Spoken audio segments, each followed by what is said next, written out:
আমার কাছে আইয়েই দিত, আমার কিছু কোনো লাগতো না। ওই মুড়ে একটা ছেলে পারত।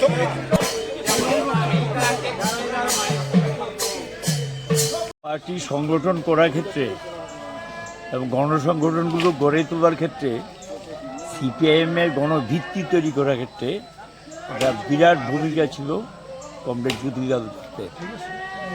আমরা খুব তাকে দেখেছি খুব শৈশবকালের থেকে সেইভাবে পার্টির সঙ্গে যুক্ত হয়।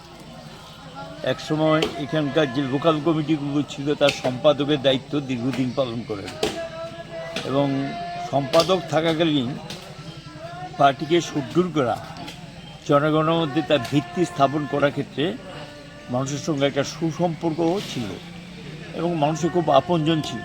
তার ব্যবহার, আচরণ, কথাবার্তা এটার মধ্য দিয়ে মানুষের মধ্যে গ্রহণযোগ্যতাটা অর্জন করেছিল।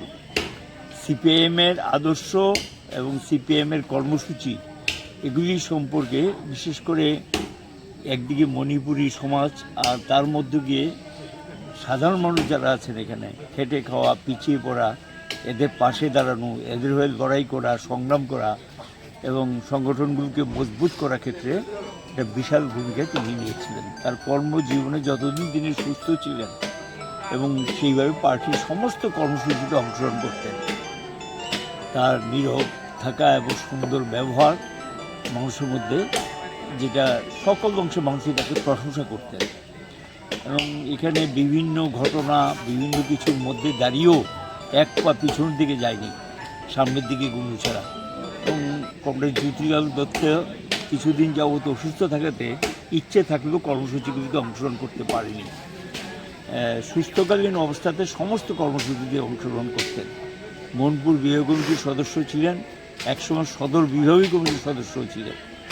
তার এই অকাল প্রয়াণে গভীরভাবে শোকাহত এবং আমাদের পার্টির একটা বিরাট ক্ষতি হলো এবং আমরা আশা করি সকলে মিলে সেই দায়িত্বটা সমভাবে পালন করার মধ্য দিয়ে সামনে দিয়ে এগিয়ে যাবে। আমরা কমরেড জ্যোতিলাল দত্তের প্রতি আমি আমার শ্রদ্ধা নিবেদন করছি, তার সঙ্গে তার শোকসন্তপ্ত পরিবার পরিজনদের প্রতি সমবেদনা জানাচ্ছি এবং সঙ্গে তার যে স্মৃতি এবং তার যে দৃষ্টান্ত রেখে গেছেন সকলে মিলে সেটা টেনে নিয়ে যেতে হবে।